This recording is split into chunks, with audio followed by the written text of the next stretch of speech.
Conceptual model change అంటే పిల్లలల్లో ఏదైతే కొత్త టాపిక్స్ ఉంటాయో కొత్త టాపిక్స్ గురించి వచ్చే డౌట్లు వాళ్ళు ఏమనుకుంటారంటే మేము చదవలేము మేము చేయలేము ఈ టాపిక్ చాలా హార్డ్ ఉంది అనే మిస్కాన్సెప్ట్ని వాళ్ళని తీసేయాలి.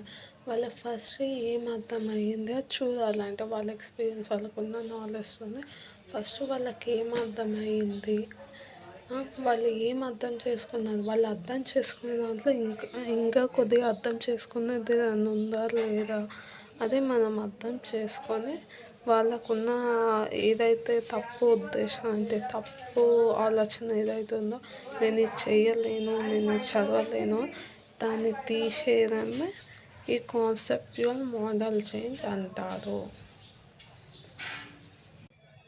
దీంట్లో ఫస్ట్ వన్ వచ్చేసి ఐడెంటిఫైయింగ్ మిస్కాన్సెప్షన్స్. అంటే ఏంటంటే పిల్లలు ఏదైతే ఆ టాపిక్ గురించి ఒక అభిప్రాయం వచ్చిందో దాన్ని తీసేయాలి. ఎలా అంటే దాంట్లో ప్రీ అసెస్మెంట్ యాక్టివిటీస్ చేయడమే కానీ లేదంటే ఆ టాపిక్స్ గురించి మాట్లాడడమే కానీ అది కాదంటే వాళ్ళని క్వశ్చన్ చేయాలి మనం.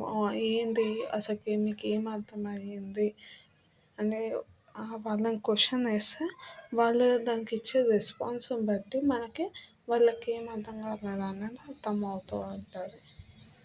నెక్స్ట్ వచ్చేసి ఛాలెంజింగ్ మిస్కాన్సెప్షన్స్. ఇదేంటంటే ఏదైతే మన పిల్లల్లో డౌట్ నోటీస్ చేసామో ఆ డౌట్ని ఎవిడెన్స్తో సహా ప్రూవ్ చేయాలి.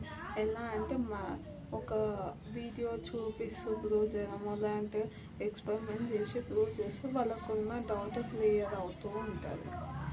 Imagine students in conjugative flux.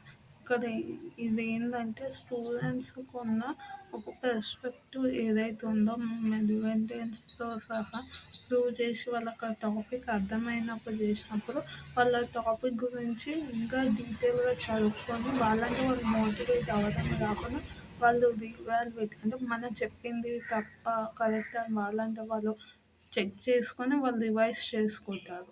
Providing explanations and alternative concepts.